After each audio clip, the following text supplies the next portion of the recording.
Hello students. इस video में आज हम पुनः हर्बर्ट स्पेंसर के सामाजिक उद्विकास या सामाजिक डार्विनवाद के सिद्धांत की आगे की व्याख्या देखेंगे। इसके पूर्व हमने देखा था कि स्पेंसर ने किस प्रकार डार्विन के उद्विकासवादी सिद्धांत को समाज पर लागू किया। उन्होंने जैविक सावयव और समाज दोनों के बीच सादृश्यता देखी, दोनों के बीच समानताएं बताई और दोनों के बीच में जो भिन्नताएं हैं उनका विवेचन किया। अब हम आज ये देखेंगे इस वीडियो में कि स्पेंसर किस प्रकार समाज के उद्विकास के संदर्भ में जो समाजों के विकास की अवस्थाएं हैं उनका विवेचन करते हैं। इसका मतलब क्या हुआ कि हम ये जानने का प्रयास करेंगे कि जब समाज का उद्विकास होता है तो उसके फेजेस क्या हैं, उसकी अवस्थाएं क्या है। पहले समाज कैसा होता है, फिर बाद में कैसा होता है। क्रमिक विकास की प्रक्रिया में अलग अलग प्रकार के समाज कैसे हैं, ये स्पेंसर ने किस तरह से एक्सप्लेन किया है, आज हम इसकी चर्चा करेंगे इस वीडियो के माध्यम से। तो स्पेंसर कहते हैं कि समाज सर्वप्रथम एक अभिन्न और असीमित खानाबदोश स्वरूप में होता है, ठीक है ना। क्योंकि उद्विकास सरलता से जटिलता की तरफ होता है, तो सरल समाज का मतलब ये है कि ऐसा समाज जिसमें कोई बहुत अधिक उसका स्ट्रक्चर फिक्स नहीं हो और सब कुछ उसके अंदर समाहित हो, और जिसमें कोई अंग हमें अलग दिखाई नहीं देते हों। तो ऐसे जो समाज हैं वो एक तरह के झुंड के रूप में होते हैं। कुछ लोगों का समूह है, खास करके वो शिकारी अवस्था में सभी लोग अपना अपना काम करते हैं और साथ रहते हैं। तो स्पेंसर कहते हैं कि सर्वप्रथम जो समाज है एक अभिन्न एवं असीमित खानाबदोशी स्वरूप में होता है। खानाबदोश गुमक्कड़। इन समाजों में कभी कभी नेतृत्व देखा जा सकता है। देखिए, जब भी समूह होगा तो उसमें लीडरशिप की ज़रूरत पड़ेगी कि उसमें कौन नेता होगा, सब लोग किसकी बात मानेंगे, किस तरह से पूरे समूह की गतिविधियां संचालित होगी। लेकिन जो सरल समाज प्रारंभ की जो अवस्था इसने बताई है वो स्पेंसर ने, उसमें वो कहते हैं कि इसमें नेतृत्व बहुत कम होता है, कभी कभी नेतृत्व की ज़रूरत पड़ती है, अन्यथा अस्थायी राजनीतिक संगठन होता है।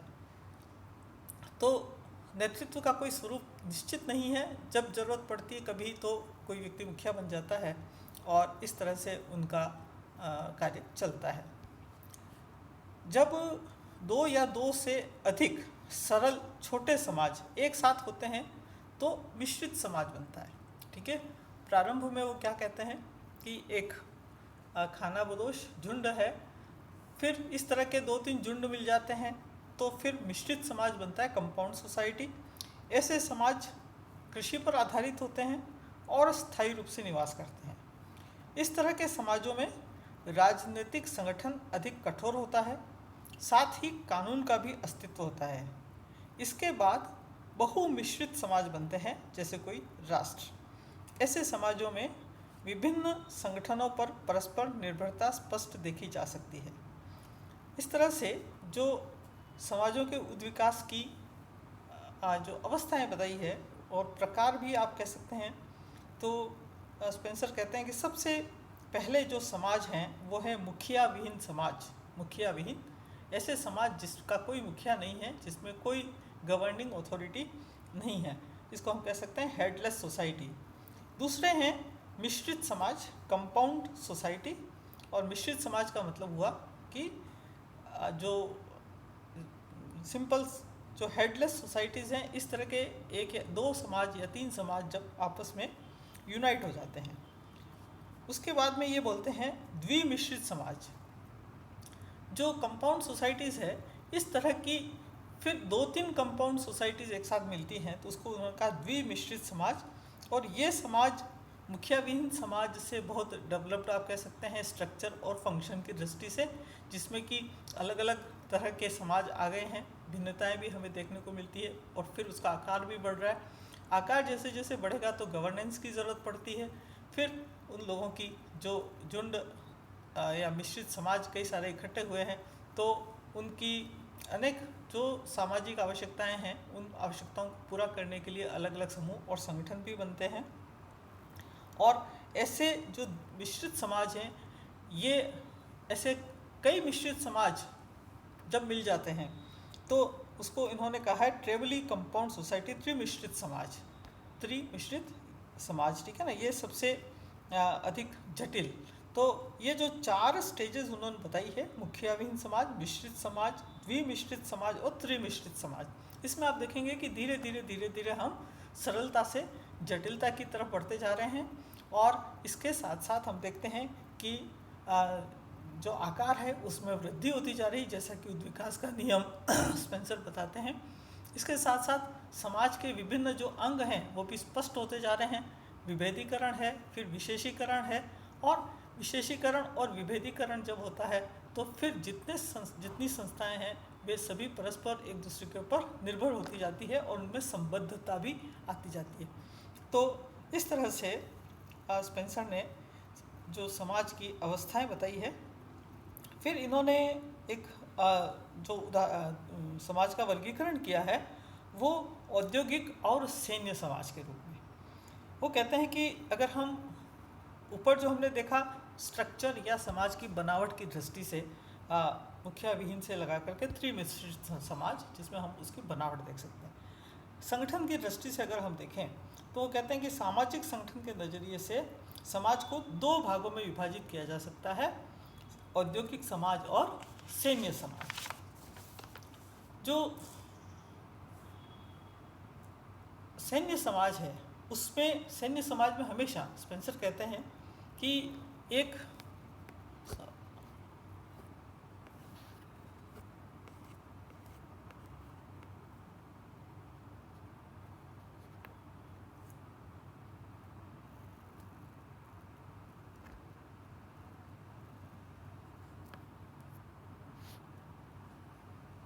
सैन्य समाज में एक मुखिया या एक सेंट्रल लीडरशिप ज़रूर होती है और वो सभी सदस्यों को नियंत्रित करती है।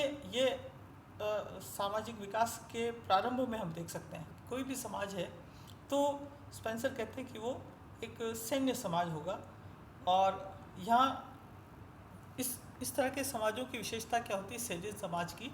एक तरह से ये जो हंटिंग एज है, शिकारी अवस्था, तो जब छोटा खानाबदोश झुंड है वो शिकार करते हैं और शिकार करने के बाद में फिर जब अन्य जो झुंड है या अन्य ग्रुप है या अन्य समुदाय है उसके साथ उनका जो रिलेशन है वो अगर संघर्ष है तो संघर्ष होने की स्थिति में जो ग्रुप है या जो समुदाय होता है उसमें एक सेनापति या आप कहें मुखिया की ज़रूरत पड़ती है जो कि उन सबको गवर्न करता है।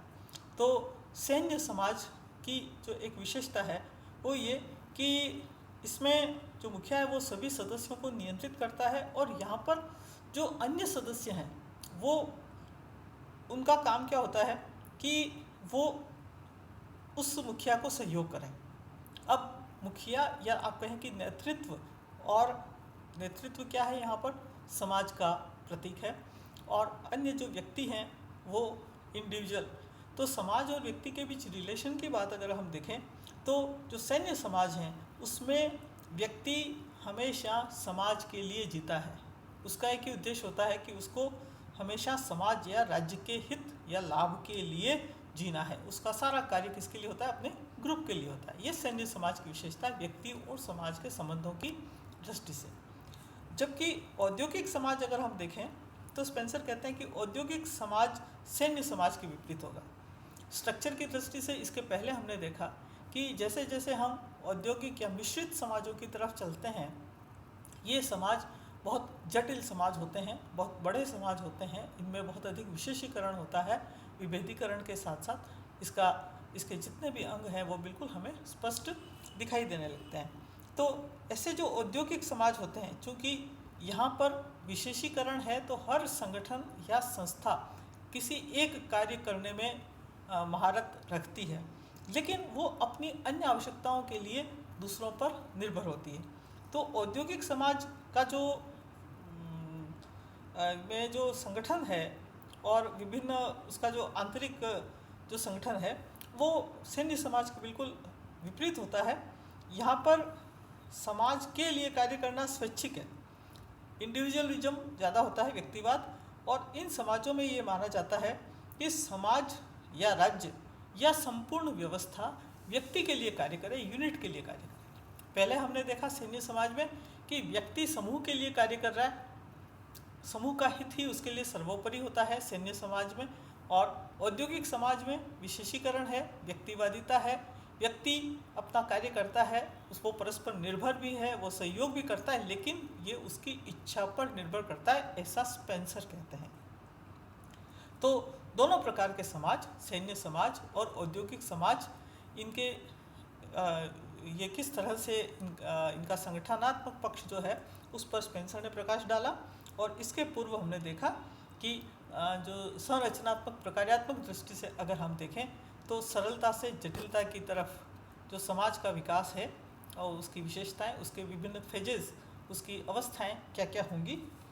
अब स्पेंसर कहता है कि अगर हम व्यक्ति और समाज की स्थिति देखें तो वो कहते हैं कि उद्विकास की प्रक्रिया में जैसे जैसे समाज का विकास होता है वैसे वैसे व्यक्ति का भी विकास होता है और व्यक्ति में नैतिकता की निरंतर वृद्धि होती है।